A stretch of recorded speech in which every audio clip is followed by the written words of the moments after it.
Blah, blah, blah. Them niggas that like to talk ain't that important. Yeah, yeah, yeah. Gotta have that bag just to show it. Yeah, yeah, yeah. Feel like in my head I'm hearing voices. Yeah, yeah, yeah. I been on my grind and they be knowing. Yeah, yeah. Dumbing it down. My diamonds right from the ground. I'm really just letting them know. These niggas just acting like hoes. I be trying to get strong in my spirit. I be using these herbs for cures. I be moving on fast and fierce. I swerve in the lane and gear. I put my niggas up. What's up? I'm back with another one. I'm gonna try to go live once every day. I'm gonna try to. But yeah, today we're covering the topic of the World War III. I want y'all to let me know what you guys think is happening and let me know what you guys thoughts are on it. You know what I mean? I go through these videos. But yeah, so today we're basically looking at World War III is basically been unfolding since I guess you could say the war with Russia and Ukraine, and it kind of covered over to the Middle East and China and Taiwan and things of that nature. So we're gonna basically cover all sections to figure out why there is a war in the first place, two, the main root of the war, you know what I mean? Because it's always a why, but then it's an underlying root to the whole situation. So we're gonna cover that, and then we're gonna cover the what's gonna happen from what's to come, or guess, because can't really tell for sure. So we're gonna figure all that out. So we're first gonna get started. First, let me say how y'all doing today. You know what I mean? My man is, how y'all doing today? Hope y'all had a good day. Temperature's been kind of warm lately. Says it's gonna cool back off, but they never really know what's going on. So, yeah. So, let me first share my screen. We're gonna get right to this. Boom. Let's put me like this.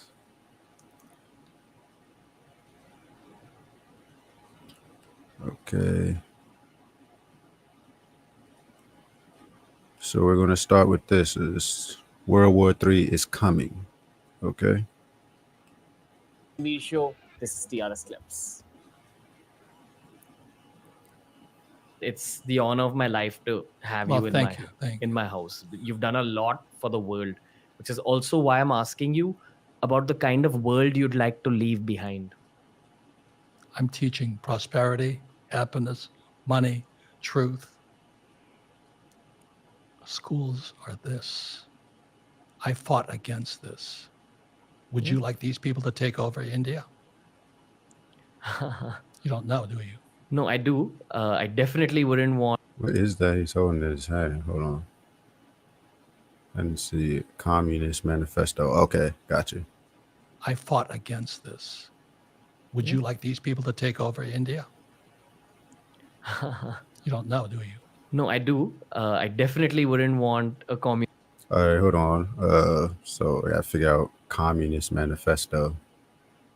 I don't know what that's about, so let's figure out what it's about.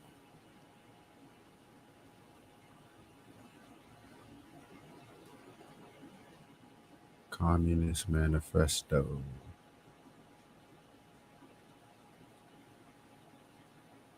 What are the main? Yeah, let's look at that. What's the main points of Communist Manifesto?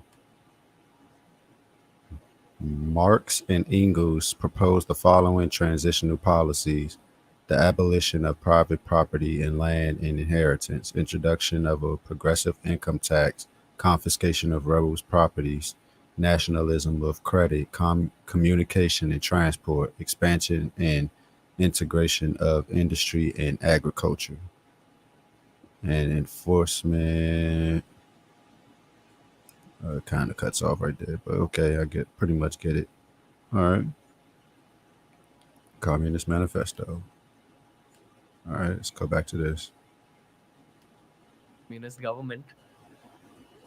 That's why I came in here. I said, Mr. Modi is so well respected.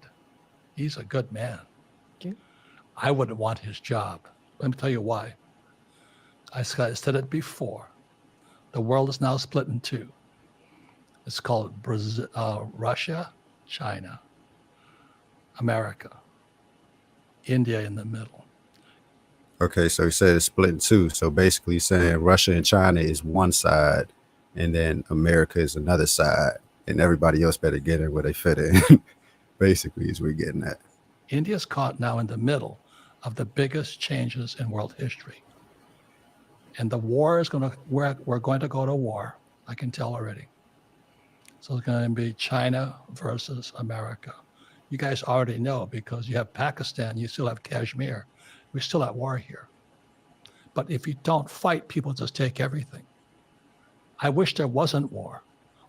Let's live like the Beatles and be paid for. It's not the way life is. What's killing America today is all these hippies. They say, there's no more police. Did you know that? They're taking police away from America. Did you know that? That is crazy. Taking police from America to go handle business in another country. So first off, we don't even really need police. You know what I'm saying? Let me say that first off. We really don't need police, and we need morals and principles back in play. We need more of guidance from, I guess you could say, family members and people that have more experience and walks of lives to where they can give you proper guidance. That's one. But two, they're taking police away, not to defund the police and make people happy. They're taking them away because they're shipping them off somewhere else to fight a war. So it's like always still an enforcement thing. It's like wherever the country needs enforcement at, they take the police and they push them in that area. So that's kind of weird. Yeah. And as violence breaks out. Could you imagine if there was no police here? There'd be chaos. So many people live in this very, very little, if we could all live like we're in heaven. Well, we don't. We live here on planet Earth. It's a great place. I'm having a good time. Okay, there's a lot of work to do here. Okay. To make people's lives better. Do you think this is a third world war situation? Third World War? Yeah. We're going to war right now. Okay. Can't you see it? Taiwan, Ukraine. Yeah. Saudi. When he says Taiwan and Ukraine, he's talking about Taiwan and China, because China is surrounding Taiwan to try to change them to come over on their side instead of coming over to the U.S. side. So that's one. Then you got Ukraine trying to go over to the U.S. side. So Russia is smacking them upside the head like, no, you need to stay over here. You're not getting a seat in NATO. You need to run with us. You know what I mean? So like he said before, it's two sides. It's China and Russia, and then it's America. You pick where you fit in or lose your seat. Arabia. Because you've been a part of war yourself? I went to school for war. I'm an academy graduate. I don't know. Only certain young men are chosen for these schools. We're trained in war. Okay. You guys have it too. So it's like you train people to be doctors, and you train people to be lawyers and electricians. Every country has a school for military officers. I was one of the two selected. We're trained to kill people. Okay. Do you have a message for the world about war? Like there are people who are listening to you right now about you speaking about a world war. Is there a message? It's coming. You've heard of Taiwan? Yes, sir. Okay. What are they after there? The semiconductors. Yes. Raw material. So about 20 years ago, I was living in Portland, Oregon. Taiwan Semiconductor.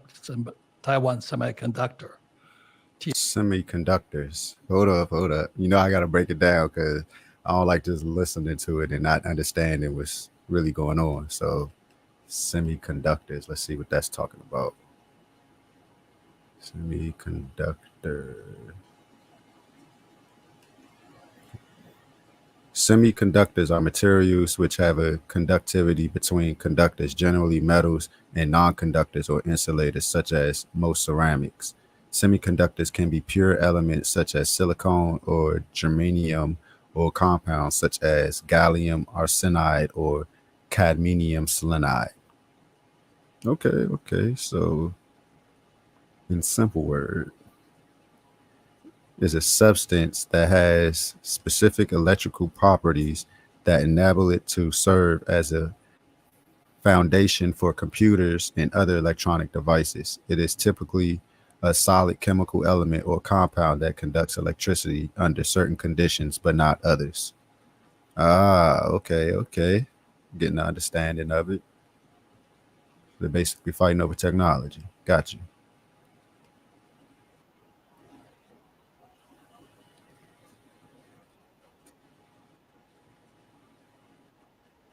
Let's bring it back.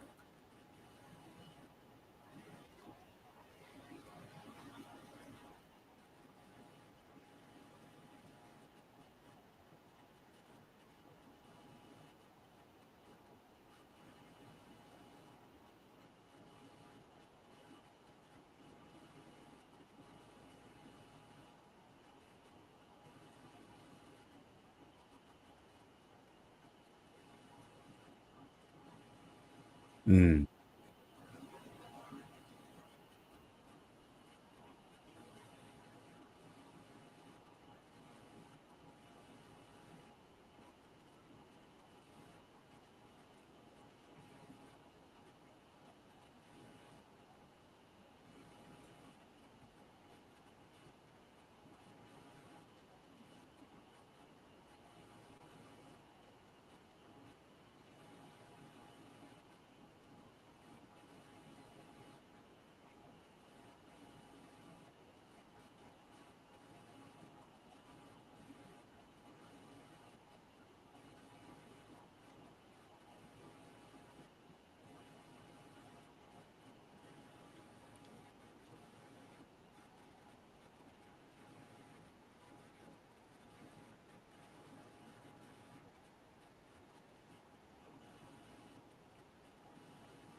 Mm.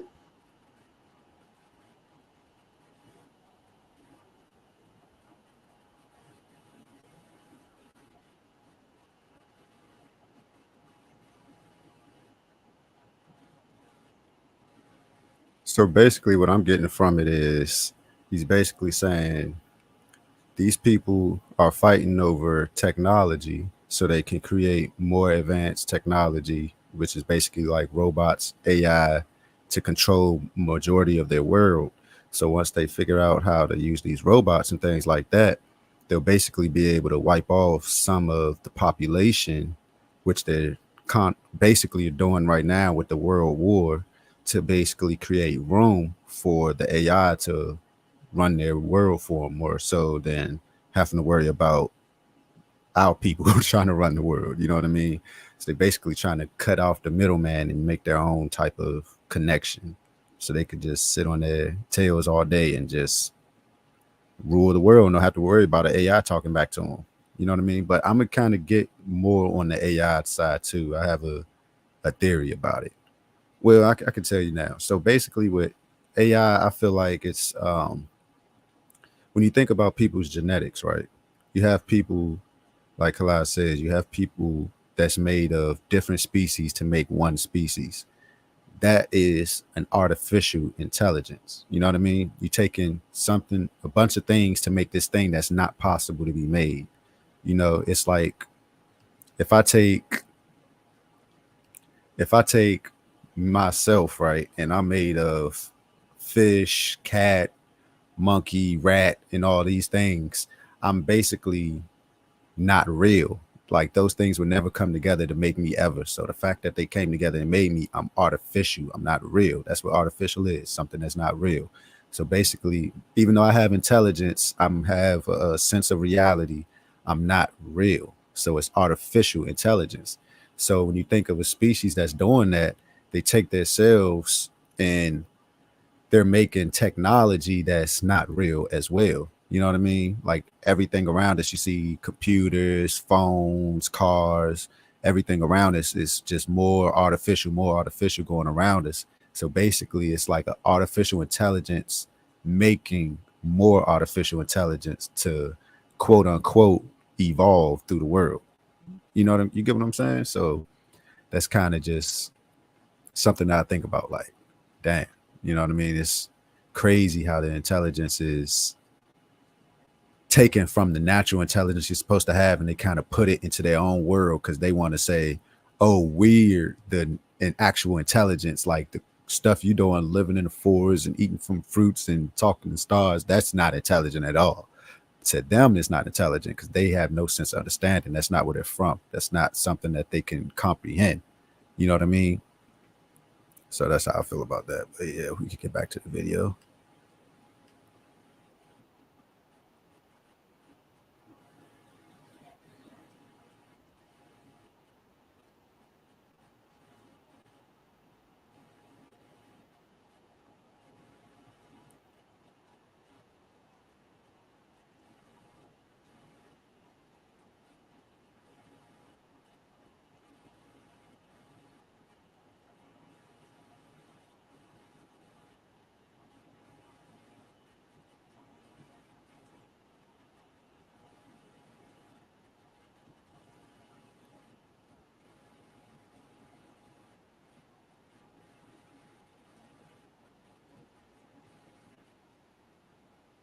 So yeah, that's that video, guys. You guys can check that out.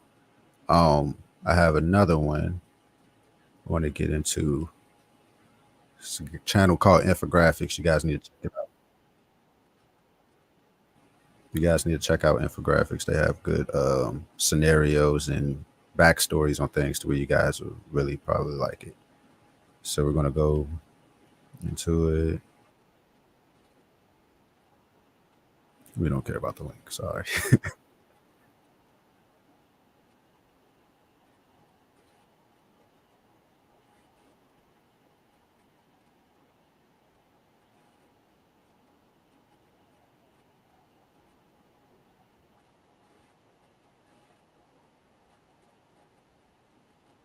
Oh, no. Sorry, my bad, people. Of it happening is. So, in the number 15 spot, we'll put the world in general. After all, World War III will affect just about every person in the world due to various... Bring it back. Bring it back. Listen carefully. Months you could be thinking... Start fighting your way to victory right now. A few years ago, if we talked about where you should or shouldn't be in the event of World War III, you might not have taken it very seriously. But in 2023, global war doesn't seem all that inconceivable. So who knows, in a few months, you could be thinking about buying a plane ticket out of your soon-to-be-smashed country. Listen carefully. This is where you don't want to be when it all kicks off. Number 15.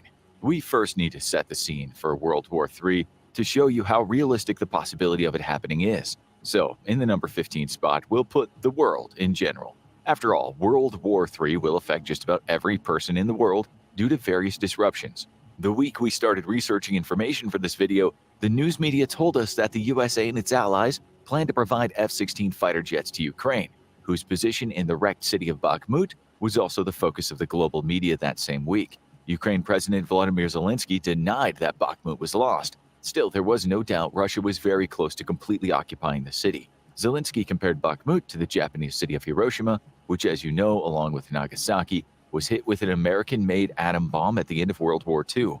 When Zelensky said those words, he was attending the G7 summit actually in Hiroshima, where he cozied up to the G7 nations, Canada, France, Germany, Italy, Japan, the UK, and the US. Countries you'll hear more about later. The group discussed China's militarization activities in the Asia-Pacific region, to which China said it had been smeared by nations interfering in China's internal affairs.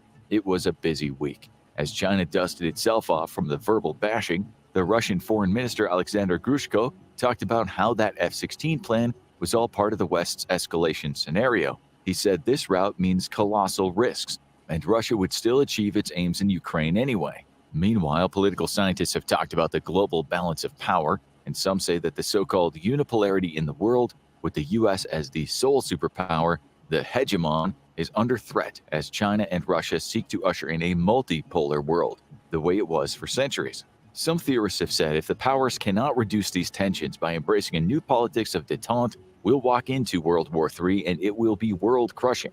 Many pundits have seriously talked about an escalation in Ukraine. They say Russia and Ukraine cannot win outright, and if Russia feels threatened to close its borders, its tactical nuclear weapons might be pulled out. If this happens, the escalation train will scream choo-choo through clouds of thick, rancid nuclear fallout. As the Open Democracy Network said in April, most Kremlin watchers take the view that losing Crimea would be a defeat too far for Putin, and the risk of it could push Russia into a direct threat to go nuclear. National security experts, former diplomats, and military bigwigs in the U.S. belonging to the Eisenhower Media Network co-signed an open letter in May, stating future devastation could be exponentially greater as nuclear powers creep ever closer toward open war. They called Ukraine a new era of confrontation and slaughter that may well be our undoing. This is serious. If Russia uses tactical nuclear weapons, NATO will almost certainly respond, and if that happens, a global nuclear war is possible. Okay, so that's the setting for this show. Sure, it's one of our fictional disaster scenarios. All right, we're gonna go. We aren't kidding around. NATO with China and Australia and North Korea, Hold up. and where their alliances with. You guys can always go in and watch this full video if you want. I'm just want to skim through the places they said. So I'm going to go. I believe it's right here. Want a military foothold in the Pacific. We don't know how it'll play out, but it might mean countries being swallowed up by their occupiers. They certainly won't be safe in World War III as they weren't in World War II. Number 13. As we said, a lot of countries will be indirectly affected by the war, and many of them will be in Africa. On this continent, China has spent billions of dollars on infrastructure projects. Sudan, Algeria, Nigeria, and Egypt all have close military ties with China. It's hard to say if war will break out between pro-China and pro-US nations in Africa, but if it did, the pro-China side would likely be bigger. Africa is a big place with 54 countries. It's hard to understand where alliances lie, but numerous polls as of late have shown a preference for China over the West. The continent is starting to rely on China more than it does on the West. In 2023, it was reported that South Africa held a joint military exercise with China and Russia. China wants to establish more naval power in the Indian Ocean. It's pushing its navy out there already, with ships located in various areas to combat piracy. But it might be about more than that. China wants a military presence in the region to protect its position in natural resource-rich. Look at all that. They just got pieces of Africa. Africa isn't even like a continent to them. It's just pieces of stuff they just want to take from it. You know what I mean? They just taking stuff from it. Coffee. They might as well not even call these places like the country's name that it actually is. They might as well just call it, hey, oil, gold, coffee, grains, diamonds, crude oil, copper. That is crazy. They just stealing from the land, like just stealing from the land, and they fighting over it because one wants everything from the land more than the other one does, and they like, well, let's fight over stuff that's not even ours. Africa. Many African nations have given their support to China's claim on Taiwan.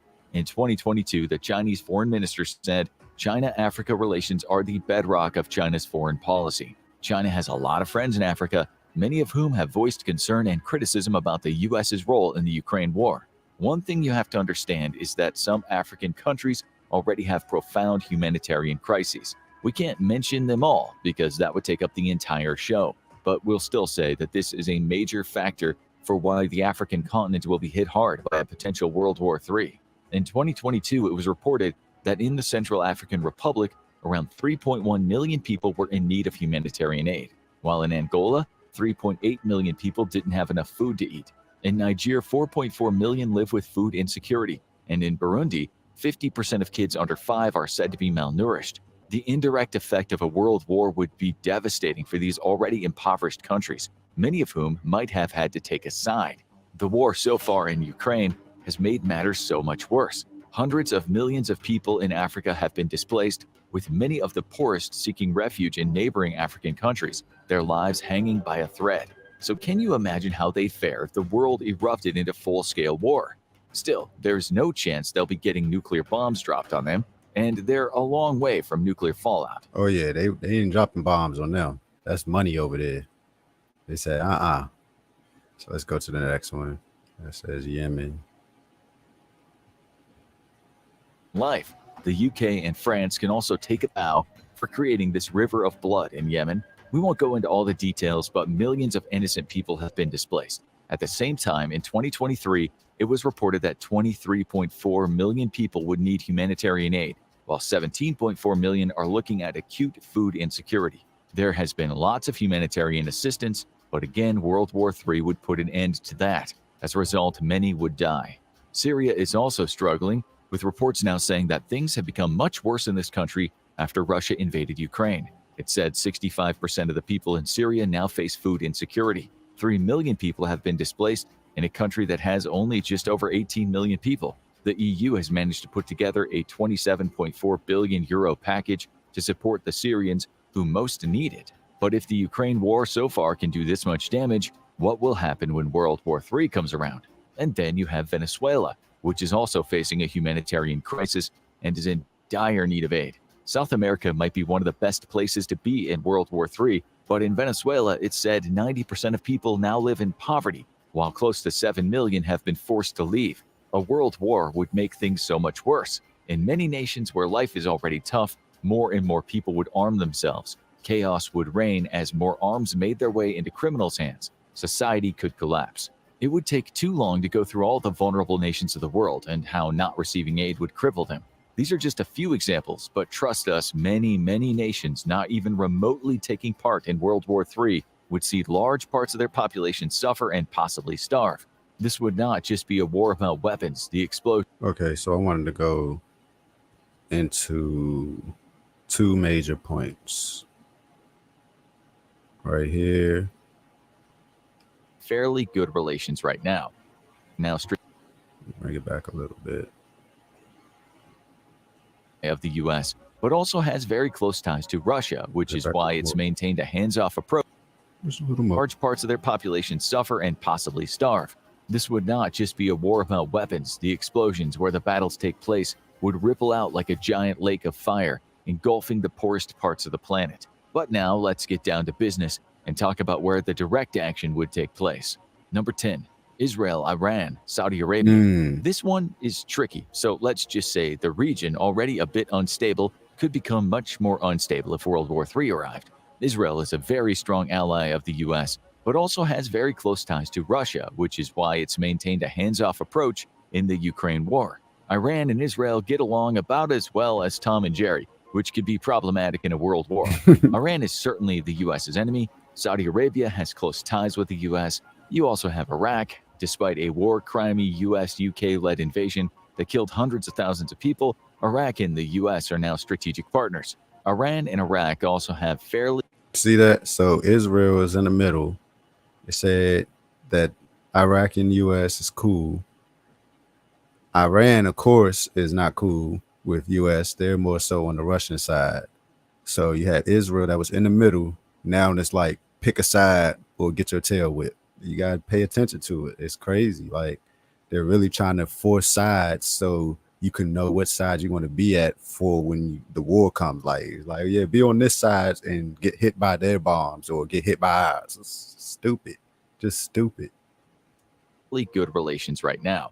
That doesn't mean things won't kick off in this embattled region. Israel already has nuclear weapons, although we don't know how many. Iran doesn't have them yet, but its program could be sped up when its good friend Russia is under attack in a global war. You also have to remember that Israel and Saudi Arabia rely on food imports about as much as any other nation. In 2020, Israeli media reported Israel is dangerously unprepared for global food shortages. Saudi Arabia would also struggle as global supply chains face disruption in World War III. Such chaos can lead to conflict. As for actual military involvement, though, it's very hard to say what would happen in the Middle East, since US, Russia, and China relations are complicated there. Israel, we think, would feel quite insecure, since Iran might take advantage of the situation as the US fights battles elsewhere. Still, many countries in the Middle East consider Ukraine a far-off war. As that war has raged on, the US has tried to isolate Russia and the Middle East, and elsewhere, but has mostly failed. Russia has been busy making energy deals, building nuclear plants, conducting arms sales, and putting together summits in the Middle East. Countries such as Egypt and the UAE need Russia for trade. China and Saudi Arabia just completed a big oil deal, and journalists are now asking if China can replace the US in the Middle East. That is doubtful considering the US's security arrangements in the regions, but Russia still has potential allies in the region. The Middle East might want to stay out of World War III, but whether that's possible is another matter. This one's hard to call, but today we're not trying to speculate exactly what would happen in World War III. We just want to know where we would rather not be. We'd also prefer not to be in these next two countries if World War III kicked off. Number 9, India and Pakistan. It's a hard call to say if they'd get involved in World War III, but you can't ignore the fact these two nations are nuclear. So yeah, India and Pakistan, that's another one. But I want to touch on the main one everyone's looking for. Hold up. Where are we going? Where are we going?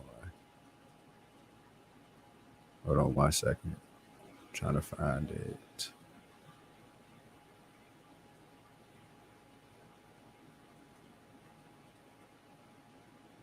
Hold up 1 second.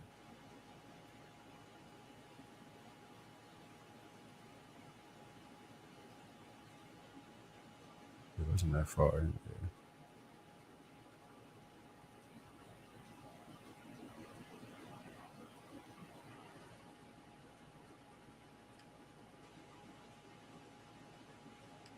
Of humiliation, Japan surprised the European powers when it was victorious against China in the First Sino War. China had been the world's superpower for centuries, and yet it failed to modernize its military, and slowly but surely its power waned during the era. Since that time, China said many times never again. Hence, it's updated its military, and Japan can feel the heat. No surprise then that Japan is very friendly with the US and other Western powers right now. After World War II, Japan was reduced to a shadow of its former military prowess. This is one I want a few thousand miles to the west. Number 3, the US, far from Europe, next to a good friend in Canada and a less conventional buddy in Mexico, would not have a threat on its borders. If World War III happened, though, there would be chaos in the US. There's no doubt about that. It could take many forms, maybe even organized crime outfits in Mexico, well armed as they already are, would cause havoc. The US is such a polarized nation, too, so who knows what'll happen internally if it all goes off and the nukes land in the US.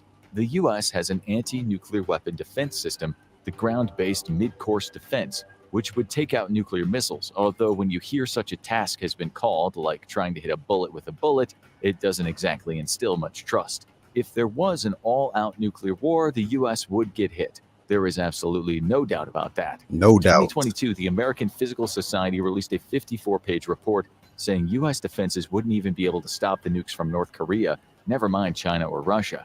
The report added that the U.S.'s current capabilities are low and will likely continue to be low for the next 15 years. No one... How are we ready for war? You can't even stop. No, this is, how can you say that you're putting threats out on people and you're not even ready for war with one of the smaller of the nuclear countries? Like, and you're ready to go to war with China and Russia? Come on now. And you need 15 years of preparation. You think they're just going to sit there and wait and say, yeah, go ahead, get your bombs together, man. We're going to do a nice, fair fight. No. You done spread your business everywhere across the country, across the world. And now that you need your own stuff, you done lent it out to everybody. It's like you got $10 and you lend $1 out to everybody on the block. Now you don't got no money. And now it's time for you to go pay something. You can't even pay for it because you done gave everybody else some money. Now you're like, hold on, let me get my money together because every person I gave $1 to going to give me $2 back. So I'll have double what you don't have time for that. Knows which cities would be hit first, but it's likely New York, Chicago, Houston, Los Angeles, San Francisco, or Washington, D.C. would all be contenders. These cities are not. Ley lines, all the major cities. And I'm actually in D.C., so that's not good for me. But you see they're hitting all the major parts, and they put these areas of high risk in these areas for a reason, where a lot of us stay and where we could be potentially attacked from everything they're doing and their wrongdoing. So it's like they're kind of taking us out. They're putting us on the forefront to get taken out if anything happens, and they kind of stay in the middle regions between these major cities heavily, if you notice. So that's something too to look at. Not ready for a nuclear attack, according to various experts. One professor recently told the press there isn't a single jurisdiction in America that has anything approaching an adequate plan to deal with a nuclear detonation. Not long ago, a public service announcement was released by New York City officials, in which a lady explained that the big one had hit. Her advice was go inside, stay away from the windows, and have a wash. She added, don't forget to watch TV and go online to catch up with what's going down outside. It's such a pity the residents of Hiroshima and Nagasaki didn't have that kind of information at their fingertips just before they were vaporized. A large nuke hitting New York would kill a large part of the city's population immediately. It could bring down the Empire State Building, Madison Square Garden, Penn Central Railroad Station, the New York Public Library. The blast wave would bring down more buildings. A 1,000-foot fireball would rage through the streets. Buildings would collapse further out as the thermal pulse obliterated humans. Maybe 300,000 would die in the next few seconds. As the blast was spread, hundreds of thousands of more people would die. Many would cling to life, but with mild to severe radiation sickness. Many of those would die over the next few days or weeks, horrible, agonizing deaths. Maybe 1 million would die, and 1 million would suffer their injuries. New York would be in pieces. So yes, we doubt following that advice by going inside, laying on the couch with a cup of coffee in your hand, while surfing TV channels would be of much use. You can't wash off a 150 kiloton nuclear explosion. It's not like spilling wine on your new shirt. Many analysts say Russia now beats the US in terms of its nuclear arsenal. We'll talk about that soon, but for now, let's just say the US would get hit and hit badly. Millions would die in attacks, but the nuclear fallout would get many more as chaos reigned in the attacked cities and beyond. When he says the fallout, he's talking about the after effects. So after the bomb hits, it's a certain amount of radiation that explodes. It takes out a certain amount. But after that, the fallout is the after effects. And you have constant fallout that's coming after that. So you got the bomb hits, boom, that takes that. Then you have for, I believe it's like a week straight that you can't breathe in any of the toxic air. You have to not be around that area before, you'll die from the radiation. And then after that, you still have to take precaution to have all your skin and everything covered up from the radiation. So it's just like solar radiation. It's funny, the way that they take these nuclear bombs and bomb each other. It's like they're imitating a sun explosion or CME, which you would call it. They're trying to imitate it into their artificial intelligence type of way. It's like they're taking the artificial intelligence of everything that's real and they're making their own type of usage out of it.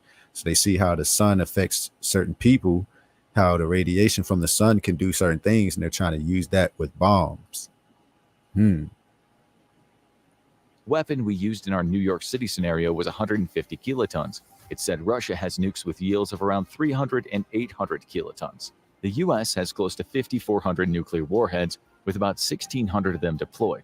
This includes 400 Minuteman III ICBMs and 450 operational launchers. Yeah, they're just trying to make themselves sound sweet. So basically, yeah, that's majority of that going on. So now I want to touch on planet alignment. So we're going to basically get into this because I want to show you guys how all this war and everything is going on, and the alignment of this. It's always an alignment of planets. Don't get me wrong, but this special alignment is something that's devastating to their brains, their way they think and operate, and they basically know changes has to come. There's no way around it. It has to come. Let me touch on this one. How is Jupiter lighting us up? Jupiter is referred to as Bruhaspati. If somebody is brilliant, then we say he's a Bruhaspati. Wherever Jupiter is in the orbit, the sun gets pulled in that direction. So depending upon where Jupiter is going, sun is here, here, here, here. So whenever Jupiter and Earth come in sync between their two orbits in the month of October, November, at that time, the dynamism of the sun is at its highest peak on this planet.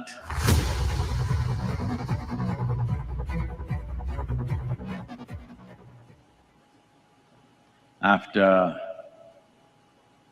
the summer solstice or after the sun's movement in relationship with our planet has started moving south.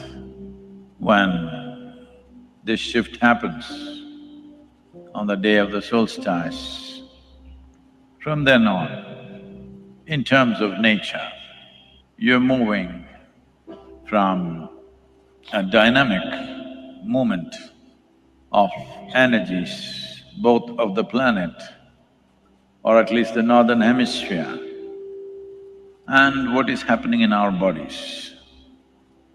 When we move away from the dynamic nature, we're naturally moving towards what we refer to as inertia.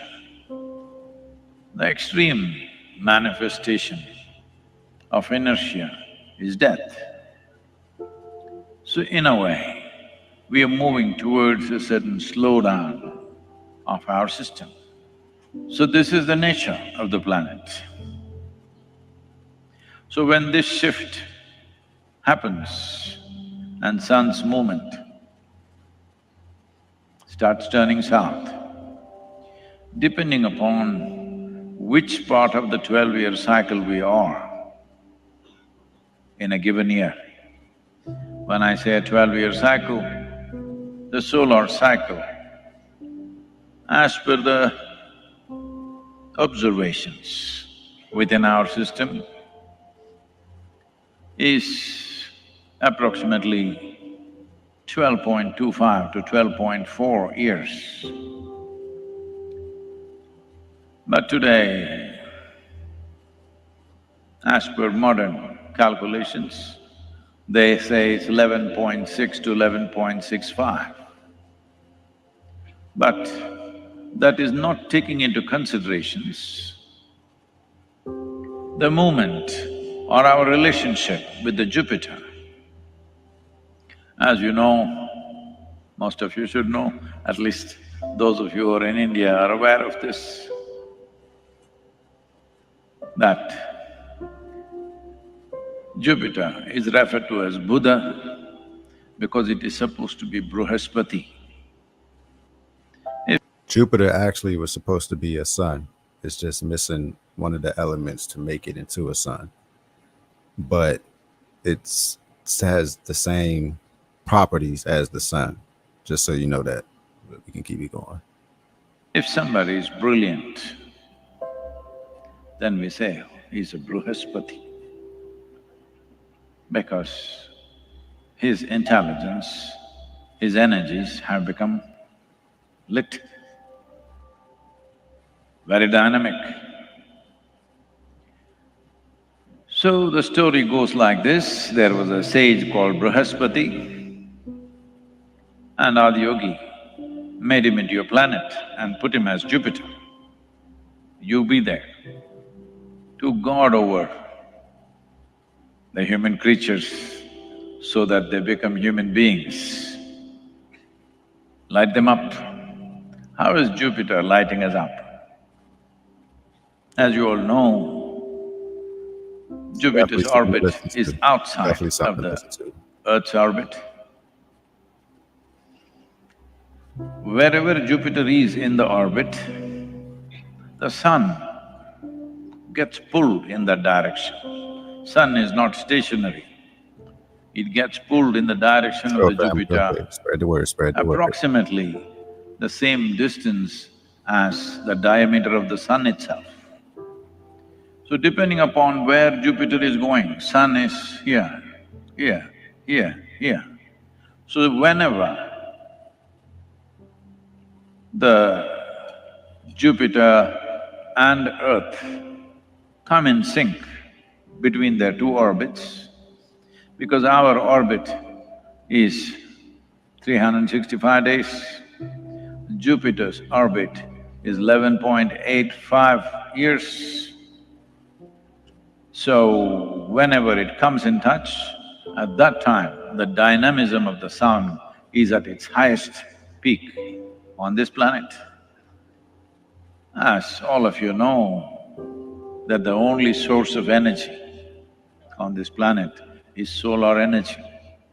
Don't think solar energy happened after you invented your panel. Every leaf is solar energy. A dead body can turn into coal or oil or diamond because of solar energy. Just everything that happens here is solar energy transformed into various expressions. You also are solar charged. So when the planet… You hear that? You're also solar charged. You understand what that means? Like, think of it like a cell phone. You charge your cell phone up with electricity and it's charged up. We're charged by solar power. If we didn't have solar power, we would die. It's like that's our battery pack to keep us going. If we're like the fruit of life, like you have a fruit that's growing on a tree and it falls off the tree and then it eventually dies. Imagine if that fruit was able to get powered by the sun still after it fell off the tree and still keep going. That's basically us. and the Jupiter gets aligned because this is moving rapidly, this is moving slowly, it gets aligned somewhere. When that happens, you get the maximum. While this maximum is good, if you keep the planet good, because this maximum brings extra heat. On an average, there is a variation of 2.5 degrees Celsius variation in temperature in these 12 years. The extreme temperatures you've been noticing, I'm gonna bring it back so we can listen to it through.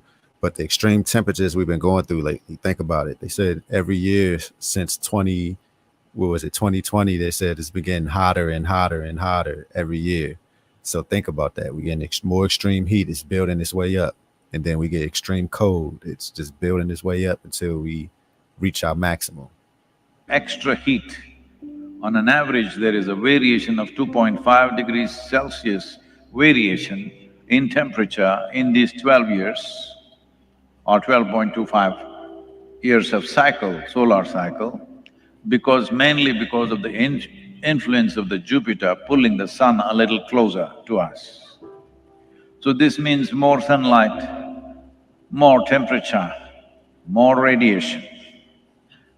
If we want to benefit from this, we must keep the planet healthy, green, then you will benefit. Keep the planet healthy and green and you will benefit, which we're not doing. Otherwise, you could be little scorched out. Say it one more time. To benefit from this, we must keep the planet healthy. This means of the Jupiter pulling the sun a little closer to us. So this means more sunlight, more temperature, more radiation. If we want to benefit from this, we must keep the planet healthy, green, then you will benefit. Otherwise, you could be little scorched out. You will be scorched out. If you don't belong, if you're not something that belongs on this planet, if you're not something that's contributing to the planet, helping it stay healthy and clean, keeping yourself healthy and clean, keeping your solar energy clean, you will be scorched out, burnt out from the radiation, burnt out from the extreme environment. You won't last. Recent research is talking about that climate change could shrink the human brain. Are you noticing it? Definitely noticing it. People's brain are shrinking. You have like the mass shootings and World War III, where we started off with. Everything is showing its true colors and nature through humans' behaviors because we're part of the solar system. He's talking about that climate change could shrink the human brain. Are you noticing it?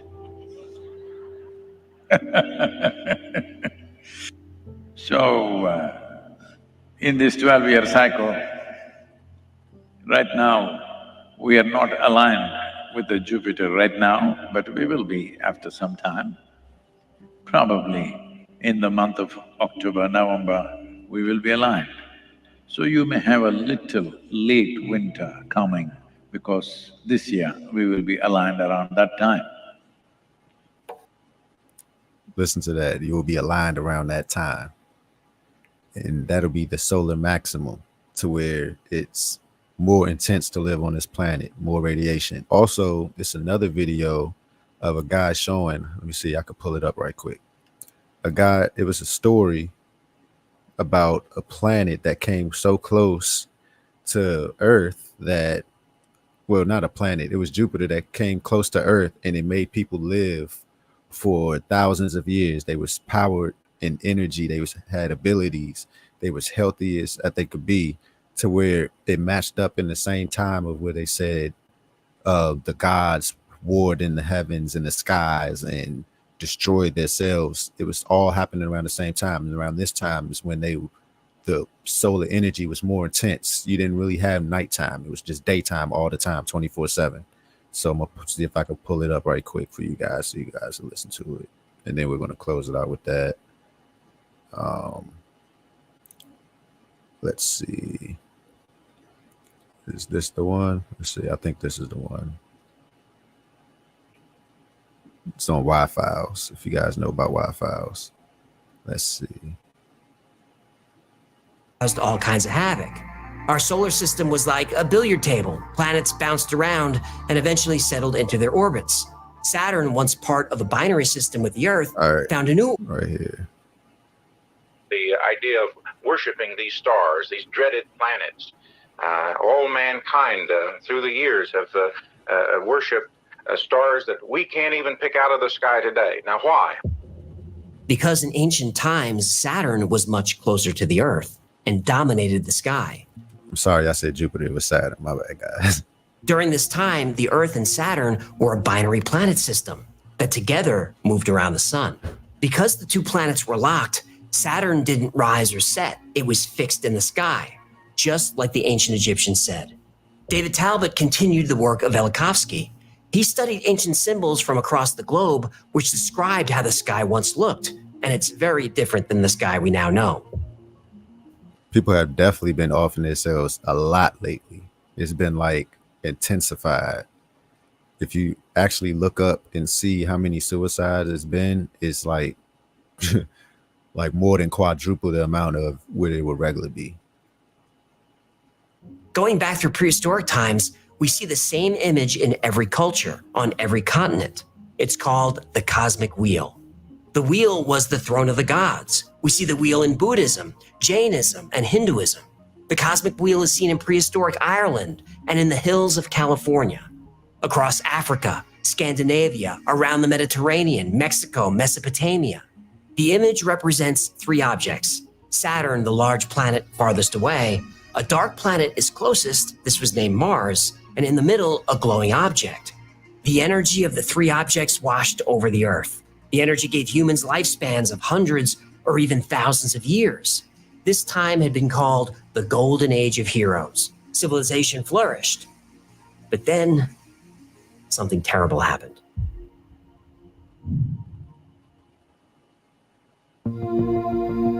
When electrical engineer Wal Thornhill saw one of David Talbot's lectures on the cosmic wheel, the design was instantly recognizable to him. So it came as a bit of a shock and a surprise to see David Talbot showing slides at one of the sessions at the conference, which I recognized immediately as being similar to those of electric discharges in the laboratory. Many ancient cultures describe a golden age that ends with a war between gods, leading to a catastrophe on Earth. Myths around the world tell of mighty gods that ruled the heavens. This was an era of chaos, and each god vies for supremacy. One god conquers another, then the next god conquers him. And the favorite weapon of the gods? The thunderbolt. In Hinduism, the Mahabharata tells tales of a lost age, where gods waged war on each other in the sky using what can best be described as energy weapons. In Greek mythology, the god Zeus wielded a celestial thunderbolt to wage war against the titan Kronos. In Roman mythology, Zeus was named Jupiter, and he was at war with Saturn.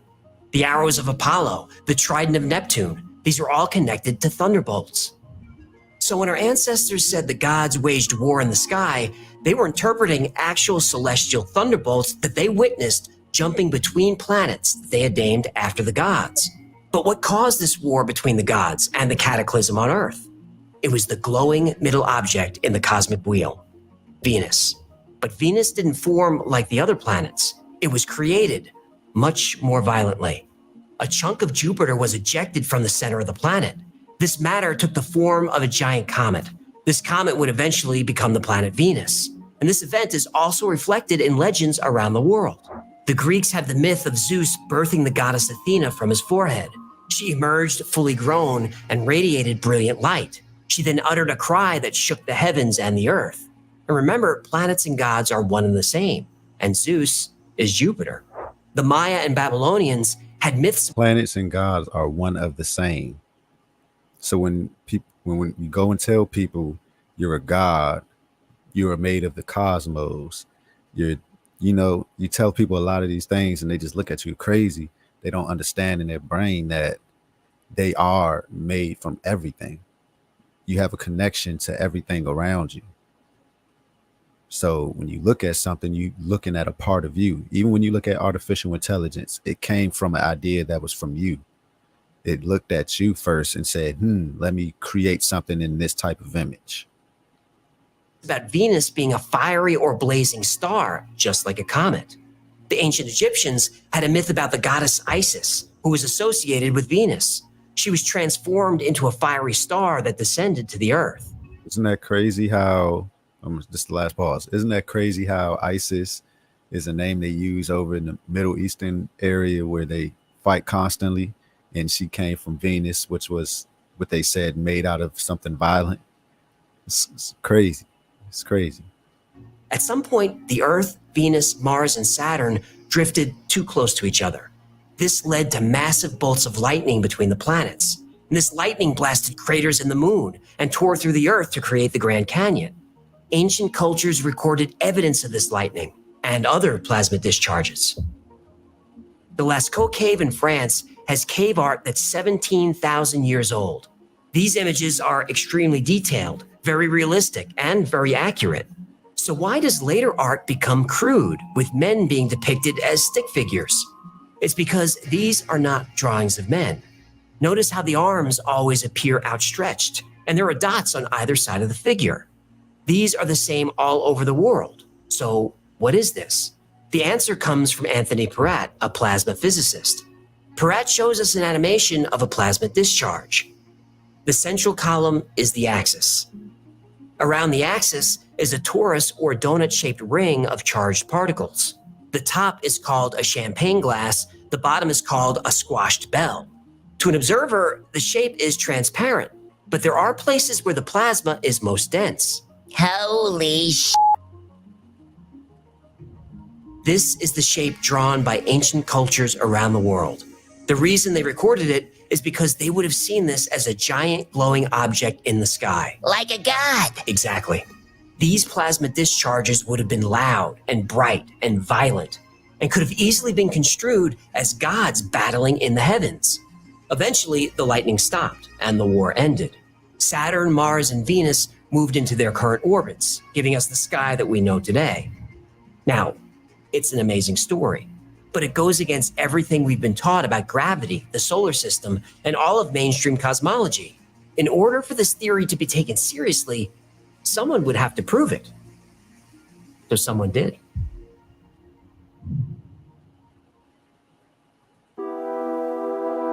Modern science tells us stars are powered by nuclear fusion at their cores. Hydrogen atoms are fused into helium, which produces light and heat.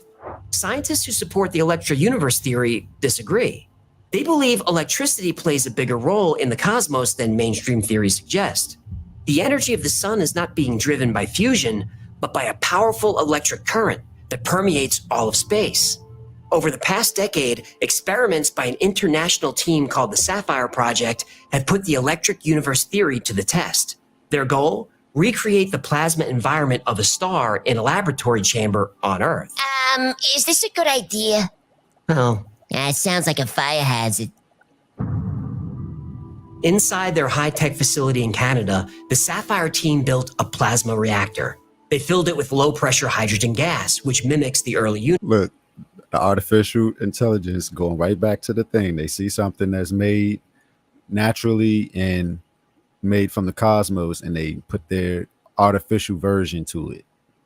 Universe. Then they introduced an electrical current, creating a glowing ball of plasma. The plasma quickly self-organized into stable, donut-shaped vortices called double layers. These double layers formed electrified shells that trapped electrons, ions, and hydrogen atoms inside. Okay, tell me that again. But this time pretend I don't know anything about what you're talking about. It made a baby star. Was that so hard? The team measured effects within the reactor never before seen in any lab on Earth. The electron density matched the measurements made from spacecraft sent to study the sun. Also, the sapphire plasma sustained enormous electrical fields up to 8,000 volts per meter, but also a steep drop in voltage off the surface of the plasma, which sounds technical, but that's exactly what happens in the sun. The reactor core reached temperatures of over 80,000 degrees Celsius. That's hotter than the sun's surface.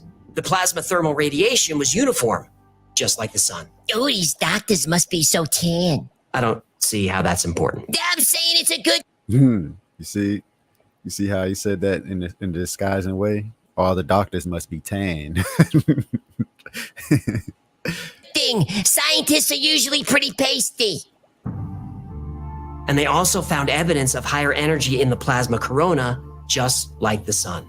And it goes on and on. The Sapphire Project had created their own mini sun, and they did it without nuclear fusion. This was done using only electricity. And most shockingly, yeah, I see what you did there. The reactor was changing elements like iron and tungsten into other elements like magnesium, calcium, titanium, and 17 others. This is a process called transmutation. The Sapphire Project had repeatedly transmuted tungsten and iron into more than 17 other stable elements. All these phenomena are exactly what the electric universe theory predicts, that stars are not driven by internal nuclear fusion after all, but by electrical discharges flowing through cosmic plasma. Now, more experiments are needed, but the Sapphire reactor hints at the ability to pull energy from the quantum vacuum. Nikola Tesla also believed this was possible. If the Sapphire technology works, it would lead to unlimited clean energy for the entire planet. All those 10 scientists are gonna get whacked before that happens. Yes, they definitely are. They're not letting that out. What? You could just make energy and give it away for free in this limitless supply for everybody? Oh yeah, get him out of here. Get him out of here. Who came up with it? Oh yeah, let's go get them. Let's go burn this lab down and let's keep it moving. Scientists who try to create free, clean energy always seem to get hit with a lot of bad luck. They also get hit by cars. True. And bullets. I get it. So we have experiments that validate the electric universe theory with how stars are formed, and it's an amazing discovery. But there's one more experiment we need to do in order to prove this thing, and it's a tricky one. We need to prove that the energy moving through the cosmic plasma can move faster than light. Now, Einstein said this was impossible, but it turns out that Einstein was wrong. And last year, somebody proved it.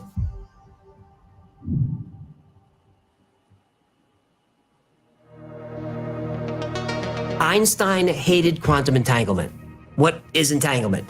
This is when two particles transmit information to each other faster than the speed of light. Really, they transmit information faster than anything. Entangled particles transmit information instantly, no matter how far apart they are. So yeah, guys, I'm gonna let you guys look more into that if you would like to. It's fascinating how everything works out here, man. It's fascinating. It just takes your mind into a whole frenzy of new ways of thinking.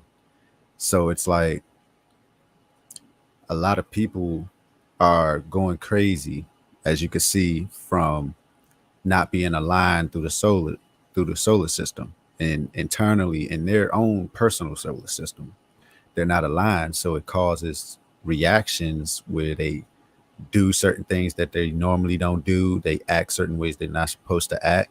You know what I mean? You have people that are mixed too much in their genetics and they can't control it, so they have certain outbursts that's like a World War III, a mass shooting, suicide, everything. It's like a lot going on.